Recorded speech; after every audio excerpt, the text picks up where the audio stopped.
അത് പെട്ടെന്ന് അങ്ങ് ക്ഷമിക്കുക. ഒരു സാധാരണ മനുഷ്യനാണ്, നിങ്ങളെപ്പോലൊരു സാധാരണ മനുഷ്യനാണ് ഞാൻ. അപ്പൊ അങ്ങനെയൊക്കെ ചിന്തിക്കുമ്പോൾ എനിക്ക് പറ്റത്തില്ലായിരുന്ന ഒരു കാര്യമാണ്. പക്ഷേ ലൈഫിലേക്ക് ഒരുപാട് ബ്ലെസ്സിങ്സ് വരാനുണ്ട്. നിങ്ങൾക്ക് നല്ല മെന്റൽ ഹെൽത്ത് വേണം, നിങ്ങൾക്ക് നല്ല മനസ്സമാധാനം വേണം, ആഗ്രഹിക്കുന്നതൊക്കെ സാധിക്കാൻ പറ്റുന്ന ഒരു ലൈഫ് വേണം, അല്ലെ? അവര് ഇപ്പോഴെങ്ങനെയായിരിക്കും ജീവിക്കുക? അവര് ഇത് മനസ്സിലിങ്ങനെ കൊണ്ടുനടന്ന് വിഷമിച്ചായിരിക്കും ജീവിക്കുക? ഒരിക്കലുമല്ല. നിങ്ങളുടെ നല്ലതിന് വേണ്ടി എങ്ങനെ ക്ഷമിക്കാൻ പറ്റും എന്നുള്ളതാണ്. നിങ്ങളുടെ സന്തോഷങ്ങൾക്ക് വേണ്ടി, നിങ്ങൾക്ക് നല്ല കാര്യങ്ങൾ ജീവിതത്തിലേക്ക് അട്രാക്ട് ചെയ്യാൻ വേണ്ടിയിട്ടാണ് നിങ്ങളോട് ഫോർഗീവ് ചെയ്യണമെന്ന് ഞാൻ പറയുന്നത്.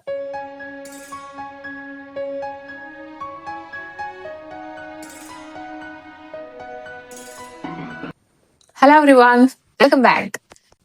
ചിലപ്പോ നിങ്ങളെ ആരെങ്കിലുമൊക്കെ വിഷമിപ്പിച്ചിട്ടുള്ള കാര്യങ്ങൾ, അല്ലെങ്കിൽ അവർ നിങ്ങളോട് പറഞ്ഞിട്ടുള്ള കാര്യങ്ങൾ, ചെയ്തിട്ടുള്ള കാര്യങ്ങളൊക്കെ ഇപ്പോഴും ക്ഷമിക്കാൻ പറ്റാതെ നിങ്ങൾ മനസ്സിൽ കൊണ്ടുനടക്കുകയാണെങ്കിൽ ആ ഒരു കാര്യം ആലോചിക്കുമ്പോൾ തന്നെ നിങ്ങൾക്ക് വളരെയധികം ഒരു ഭാരമായിരിക്കും തോന്നുക.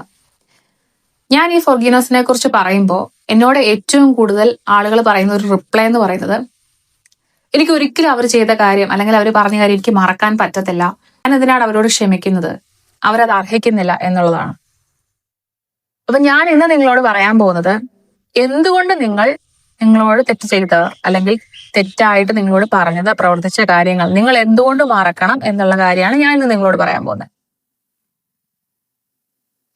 നിങ്ങളെ ജീവിതത്തിൽ വിഷമിപ്പിച്ച ഒരു കാര്യം വീണ്ടും ആലോചിക്കുമ്പോൾ ശരിക്കും എന്താ ചെയ്യുന്നത്? നിങ്ങൾ ആ ഒരു മൊമെന്റിൽ പോയി ഒന്നുകൂടി ജീവിക്കും.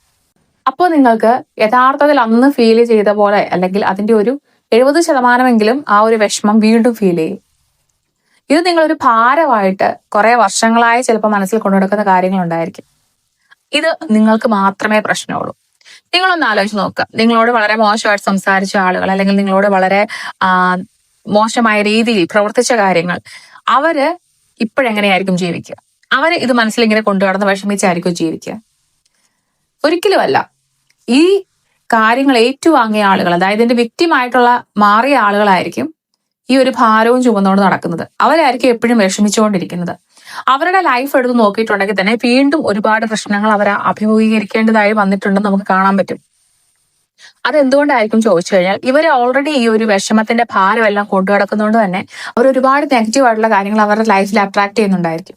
അപ്പൊ ഞാൻ നിങ്ങളോട് പറയാൻ പോകുന്നത്, എങ്ങനെ നിങ്ങൾക്ക് ഇങ്ങനെ നിങ്ങളോട് തെറ്റ് ചെയ്തിട്ടുള്ളവരോടും പറഞ്ഞിട്ടുള്ളവരോടും ഒക്കെ എങ്ങനെ ക്ഷമിക്കാൻ പറ്റും, നിങ്ങളുടെ നല്ലതിന് വേണ്ടി എങ്ങനെ ക്ഷമിക്കാൻ പറ്റും എന്നുള്ളതാണ്. നിങ്ങളൊരു എസ്കേപ്പ് റൂട്ട്, നിങ്ങളുടെ ഇതിൽ നിന്ന് ഈ ഒരു ഭാരത്തിൽ നിന്നും രക്ഷപ്പെടാനായിട്ടുള്ള ഒരു വഴിയായിട്ട് മാത്രമേ ഈ ഒരു ഫോർഗീവ്നെസ്സിനെ കാണാൻ പാടുള്ളൂ. നിങ്ങളുടെ ഫ്രീഡത്തിലേക്കുള്ള വഴിയായിട്ട് ഇതിനെ കാണുക. അങ്ങനെയാണെങ്കിൽ നിങ്ങൾക്ക് എളുപ്പത്തിൽ ആളുകളോട് ക്ഷമിക്കാൻ പറ്റും. ഞാൻ ഈ പറയുന്ന കാര്യം കുറച്ച് സെൽഫിഷ് ആയിട്ട് നിങ്ങൾ ചിന്തിക്കണം. അതായത് നിങ്ങളുടെ നല്ല കാര്യത്തിന് വേണ്ടിയിട്ടുള്ള ഒരു സെൽഫിഷ്നെസ് ആയിട്ട് ഇതിനെ കാണണം. ശരിക്കും നിങ്ങൾ ചെയ്തുകൊണ്ടിരിക്കുന്നത്, മറ്റൊരാൾ നിങ്ങളോട് പറഞ്ഞ കാര്യം അല്ലെങ്കിൽ പ്രവർത്തിച്ച കാര്യത്തെ ഓർത്ത് വിഷമിച്ച് നിങ്ങൾ തന്നെ നിങ്ങളെ ഒരു തടങ്കലിൽ ആക്കിയിരിക്കുകയാണ്. നിങ്ങളുടെ എനർജി നിങ്ങൾ വളരെയധികം നെഗറ്റീവ് ആക്കിക്കൊണ്ടിരിക്കുകയാണ് ചെയ്യുന്നത്. നിങ്ങൾ അവരോട് ക്ഷമിക്കുന്നത് കൊണ്ട് അവർ ചെയ്ത തെറ്റില്ലാതാവുകയോ അവർ പറഞ്ഞ കാര്യങ്ങൾ ഇല്ലാതാവുകയോ ഒരു നല്ലൊരു വ്യക്തിയാകുന്നോ അങ്ങനെയൊന്നുമില്ല. നിങ്ങൾ അവിടെ മോശപ്പെടുന്നുമില്ല. പക്ഷെ നിങ്ങളുടെ സമാധാനത്തിന് വേണ്ടി, നിങ്ങളുടെ ഇന്നർ ഹാപ്പിനെസ്സിന് വേണ്ടി, നിങ്ങളുടെ സന്തോഷങ്ങൾക്ക് വേണ്ടി, നിങ്ങൾക്ക് നല്ല കാര്യങ്ങൾ ജീവിതത്തിലേക്ക് അട്രാക്ട് ചെയ്യാൻ വേണ്ടിയിട്ടാണ് നിങ്ങളോട് ഫോർഗീവ് ചെയ്യണമെന്ന് ഞാൻ പറയുന്നത്. ഞാൻ അങ്ങനെയാണ് ചിന്തിക്കുന്നത്. ഇതിന്റെ മെയിൻ റീസൺ എന്താണെന്ന് വെച്ചാൽ, നിങ്ങൾക്ക് ജീവിതത്തിൽ പല കാര്യങ്ങളും വേണം എന്ന് ആഗ്രഹം കാണുമായിരിക്കും. പക്ഷെ ഒരുപാട് നെഗറ്റീവ് ആയിട്ടുള്ള മാനിഫെസ്റ്റേഷൻ നിങ്ങൾക്ക് നടക്കുന്നുണ്ടായിരിക്കും. അതിന്റെ റീസൺ എന്താണെന്ന് വെച്ച് കഴിഞ്ഞാൽ, നമുക്ക് ഒരുപാട് നല്ല കാര്യങ്ങൾ വേണമെങ്കിൽ പോലും നമ്മളുടെ ഉള്ളിലുള്ള ഫീലിങ്സിനോടാണ് യൂണിവേഴ്സ് റെസ്പോണ്ട് ചെയ്തത്. നിങ്ങളുടെ ഉള്ളിൽ ഈ ഒരു വിഷമങ്ങളും ഒരുപാട് വേദനകളും ഒക്കെ നിറച്ചാണ് നിങ്ങൾ മുന്നോട്ട് പോകുന്നത് എങ്കിൽ, നിങ്ങളുടെ ഫീലിങ്സ്, നിങ്ങളുടെ വൈബ്രേഷനും ആ ഒരു രീതിയിലായിരിക്കും. അപ്പോൾ അങ്ങനെയുള്ള കാര്യങ്ങൾ മാത്രമേ വീണ്ടും നിങ്ങളുടെ ലൈഫിലേക്ക് വരാൻ ചാൻസ് ഉള്ളൂ. നമ്മൾ നെഗറ്റീവ് ആയിട്ടിരിക്കുമ്പോൾ, നമ്മളിങ്ങനെ വിഷമിച്ചൊക്കെ ഇരിക്കുമ്പോൾ, കൂടുതൽ വിഷമിപ്പിക്കുന്ന സാഹചര്യങ്ങൾ, കൂടുതൽ വിഷമിപ്പിക്കുന്ന വ്യക്തികളൊക്കെ നമ്മുടെ ലൈഫിലേക്ക് വരാറുണ്ട്. എന്തുകൊണ്ടാണെന്ന് ചോദിച്ചു കഴിഞ്ഞാൽ, നമ്മളുടെ ഫീലിങ്സിനാണ് അവിടെ ഇമ്പോർട്ടൻസ്.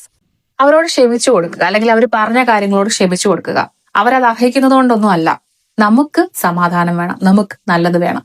നിങ്ങളുടെ ജീവിതത്തിൽ ഒരുപാട് നല്ല കാര്യങ്ങൾ അർഹിക്കുന്ന ഒരു വ്യക്തിയാണ്. അതൊക്കെ നിങ്ങളുടെ ലൈഫിലേക്ക് വരണമെങ്കിൽ നിങ്ങൾ ഫോർഗീവ് ചെയ്തേ മതിയാവൂ. അത് നിങ്ങൾക്ക് വേണ്ടിയാണ് എന്ന് മനസ്സിലാക്കി നിങ്ങൾ ചെയ്യുക. നിങ്ങൾ അവർ പറഞ്ഞ കാര്യങ്ങളും പ്രവർത്തിച്ച കാര്യങ്ങളും ഒക്കെ വിട്ടുകളയുക. അത് അവർക്ക് വേണ്ടിയിട്ടല്ല. നിങ്ങളുടെ ലൈഫിലേക്ക് ഒരുപാട് ബ്ലെസ്സിങ്സ് വരാനുണ്ട്. നിങ്ങൾക്ക് നല്ല മെന്റൽ ഹെൽത്ത് വേണം, നിങ്ങൾക്ക് നല്ല മനസ്സമാധാനം വേണം, ആഗ്രഹിക്കുന്നതൊക്കെ സാധിക്കാൻ പറ്റുന്ന ഒരു ലൈഫ് വേണം, അല്ലെ? പക്ഷെ ചെറുതായിട്ട് ഇങ്ങനെ ഒന്ന് സെൽഫിഷ് ആയിട്ട് ചിന്തിച്ചു കഴിഞ്ഞാൽ നമുക്ക് ആളുകളോട് ഫൊർഗീവ് ചെയ്യാൻ പറ്റും. ഒരാൾ നമ്മളോട് എന്തെങ്കിലും ഒരു കാര്യം പറഞ്ഞാൽ അത് കുറെ ദിവസത്തേക്ക് മനസ്സിൽ കൊണ്ടു കടന്നാൽ അത് നമുക്ക് മാത്രമേ പ്രശ്നമുള്ളൂ. പറഞ്ഞവർക്ക് അതൊരു വലിയ ഇഷ്യൂ ആയിരിക്കത്തില്ല, അവർ പറഞ്ഞു. അത് സ്വീകരിച്ചിരിക്കുന്ന നിങ്ങൾക്കായിരിക്കും പ്രശ്നം. അതുകൊണ്ട് തന്നെ ഇത്തരത്തിലുള്ള വാക്കുകളും പ്രവർത്തികളും എല്ലാം അവിടെ വിട്ടുകളയുക. ചെറുതായിട്ടൊന്ന് സെൽഫിഷ് ആവുക. ഞാൻ പറഞ്ഞ കാര്യം നിങ്ങൾക്ക് വ്യക്തമായിട്ട് മനസ്സിലായിട്ടുണ്ടെന്ന് ഞാൻ വിചാരിക്കുന്നു. കാരണം നമുക്കൊരിക്കലും നമ്മളോട് തെറ്റ് ചെയ്തിട്ടുള്ള അല്ലെങ്കിൽ നമ്മളെ വിഷമിപ്പിച്ചിട്ടുള്ള ഒരു കാര്യത്തെക്കുറിച്ച് ആലോചിക്കുമ്പോൾ തന്നെ വളരെ പെയിൻ ആയിരിക്കും ഫീൽ ചെയ്യുക. ഒരിക്കലും അത് പെട്ടെന്ന് അങ്ങ് ക്ഷമിക്കുക. ഒരു സാധാരണ മനുഷ്യനാണ്, നിങ്ങളെപ്പോലൊരു സാധാരണ മനുഷ്യനാണ് ഞാൻ. അപ്പൊ അങ്ങനെയൊക്കെ ചിന്തിക്കുമ്പോൾ എനിക്ക് പറ്റത്തില്ലായിരുന്ന ഒരു കാര്യമാണ്. പക്ഷേ ഞാൻ ഇങ്ങനെ മാറി ചിന്തിക്കാൻ തുടങ്ങിയപ്പോൾ തൊട്ടാണ് എനിക്ക് ആ ഒരു വ്യത്യാസം ലൈഫിൽ മനസ്സിലാവാൻ തുടങ്ങിയത്. ഫോർഗീവ്നെസ് എന്ന് പറയുന്നത് നമുക്ക് വേണ്ടി തന്നെയുള്ള ഒരു ടൂളാണ്. എനിക്ക് മനസ്സിലായത് ഈ ഫോർഗീവ്നെസ് എന്ന് പറയുന്നത് ഒരു വളരെ പവർഫുൾ ആയിട്ടുള്ള സെൽഫിഷ് ആക്ട് ആണെന്നാണ്. കുറച്ച് കാര്യങ്ങളിലൊക്കെ നമുക്ക് ലൈഫിൽ സെൽഫിഷ് ആവാൻ പറ്റുമെങ്കിൽ ഇങ്ങനെയുള്ള കാര്യങ്ങളിലൊക്കെ ആകുക, അത് നമുക്ക് നല്ലതേ കൊണ്ടുവരുള്ളൂ. അതുകൊണ്ട് എപ്പോഴും മനസ്സിനോട് പറഞ്ഞുകൊണ്ടിരിക്കുക, I forgive, I release and I free myself. നിങ്ങൾ നിങ്ങളെ സ്വതന്ത്രരാക്കുക. നിങ്ങളുടെ ഈ ഒരു വിഷമങ്ങളും ആകുലതകളും ഒക്കെ വിട്ടുകളയുക. അപ്പോൾ നമുക്ക് മറ്റൊരു വീഡിയോയിൽ കാണാം. Thank you for watching. By.